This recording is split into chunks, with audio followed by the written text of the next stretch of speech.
Every festival, any festival நம்ம எடுத்துட்டோம் அப்படின்னாக்கா அதில் கோராக இருக்கக்கூடிய ஒரு விஷயம் எது அப்படின்னா ஒரு மூர்த்தி, சுவாமியோட ஒரு மூர்த்தி, அப்புறம் அந்த மூர்த்திக்கு இருக்கக்கூடிய குணாதிசயங்கள், அப்புறம் அந்த மூர்த்தி குணாதிசயங்களை ஒட்டி இருக்கக்கூடிய புராணம், அது அதனுடைய கீர்த்தி எடுத்து சொல்ற புராணம்.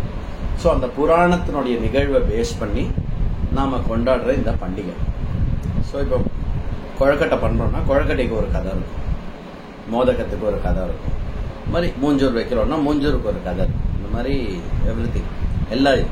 So every now and then நம்ம மனசுக்கு பிடிச்சது, நமக்கு பிடிச்சதுலேருந்து எங்க எடுத்துன்னு போறது அப்படின்னா சகுன பிரம்மத்துக்கு கூட்டின்னு போறது ஒரு ஃபெஸ்டிவலோடைய வேலை. ஃபெஸ்டிவலோடைய limited purpose what I like, அதுல இருந்து பிரிட்ஜ் பண்ணி சகுன பிரம்மத்துக்கு எடுத்துன்னு போறது.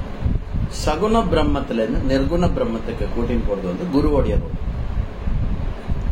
ஸோ இதுதான் வந்து தெள்ள தெளிவா இருக்கும். ஸோ இத்திஹாச புராணாதி விஷயங்கள், வேத பூர்வம், இது எல்லாமே என்ன பண்றது அப்படின்னா ஒருத்தனை வந்து சகுன பிரம்மத்துக்கு கொண்டு வரணும். உபனிஷத்து என்ன பண்ணும் அப்படின்னா சகுனத்திலிருந்து நிர்குணத்துக்கு எடுத்துட்டு போகும். சிம்பிள் ரோல்ஸ் அண்ட் ரெஸ்பான்சிபிலிட்டிஸ் இதுதான். ஆனா இப்போ நம்ம வந்து சிட்டிலேயே வேதாந்தம் படிக்கிறதுனால என்ன ஆகுது அப்படின்னாக்க சகுன பிரம்மத்தினுடைய அந்த ஃபெஸ்டிவல்ல வந்து நம்ம என்ன பண்ணிட்டோம், அதை வந்து நம்மளுடைய விருப்பு வெறுப்புக்கு கொண்டு போயிட்டோம். பிள்ளையார் சதுர்த்தினா என்ன அப்படின்னாக்க ஈஸ்வரன் நினைக்கிறதுக்கு ஒரு ஆப்பர்ச்சுனிட்டி அப்படின்னு அப்வர்டு மூவ்மெண்ட் இல்லாம, பிள்ளையார் சதுர்த்தினா நமக்கு ஒரு நாள் லீவு, நம்ம பாட்டுக்கு தூங்கலாம், ரெஸ்ட் எடுக்கலாம் அப்படின்னு you are coming down to the tamasic level.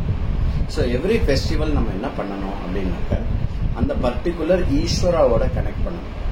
அப்புறம் அந்த ஈஸ்வராவை கனெக்ட் பண்றதுக்கான பர்பஸ் என்ன அப்படின்னா அந்த சகுன ஈஸ்வராலேருந்து நிர்குண ஈஸ்வராவை கனெக்ட் பண்ற அந்த குருவை மனசுல நினைச்சுக்கணும்.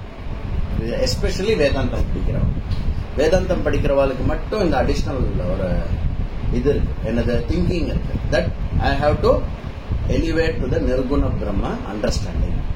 So Ishwara's introduction, okay, Ishwara's celebration, Ishwara's understanding. அப்போ இந்த ஈஸ்வராஸ் அண்டர்ஸ்டாண்டிங் யாருக்கு லைஃப்ல ரெலவெண்டா நிறைய இருக்கோ அவ வந்து பிள்ளையார் எவ்வளவு முக்கியமோ பிள்ளையாருடைய ஸ்வரூபமும் அவ்வளவு முக்கியம், நிர்குண ஸ்வரூபமும் முக்கியம். தேர்ஃபோர் பிள்ளையார் ரூபத்திலிருந்து பிள்ளையாருடைய நிர்குண ஸ்வரூபத்துக்கு கூட்டிட்டு போற குரு ரூபமும் அவ்வளோ இம்பார்ட்டன்ட். சரியா? அந்த இம்பார்ட்டன்ஸ் தெரியணும். இப்போ பிள்ளையாரோட இம்பார்ட்டன்ஸ் தெரிஞ்சதுனால போய் பிள்ளையார வாங்கிட்டு வரோம் இல்லையா? நிர்குண பிரம்மத்தினுடைய இம்பார்ட்டன்ஸ் தெரிஞ்சதுனால அப்பப்போ கிளாஸுக்கு வந்துடுறோம் இல்லையா? இது இடைப்பட்ட இருக்கக்கூடிய விஷயத்துல எங்கெல்லாம் ஆப்பர்ச்சுனிட்டி இருக்கோ அப்பப்போ வந்து குரு வந்து இது பண்ணணும். ஸோ பிள்ளையார் தான் வந்து எல்லாருக்குமே வந்து முழு முதற் கடவுள். உரிகுணம் ஏதும் இல்லாதாய், there is no attribute for him. அனைத்தாய் உலவிடு தனிவரம் பொருளே அப்படின்னு நம்ம வந்து பிரார்த்தனை பண்றோம் இல்லையா? அதனால வந்து எவ்ரி ஒன் இஸ் சகுன பிரம்மம், அதனுடைய ஃபெஸ்டிவல் இஸ் இம்பார்ட்டன்ட். சிரமம் எடுத்து கொண்டாடணும், நம்பர் 1. 2வது அதுலேருந்து நிர்குண பிரம்மத்துக்கு கூட்டின்னு போற அந்த பிரிட்ஜ் குரு இம்பார்ட்டன்ட். அதுலேருந்து நம்ம போய் சேர போற இடம் நிர்குண பிரம்மம். கிளாஸஸ் வந்து திருப்பி அண்டர்ஸ்டாண்டிங் ஆஃப் ஈஸ்வரா இம்பார்ட்டன்ட். இதுதான் வந்து பிள்ளையார் சதுர்த்திக்கு எல்லாருக்குமான பிளெஸிங்ஸ். ஓம் கம் கணபதையே நமஹ.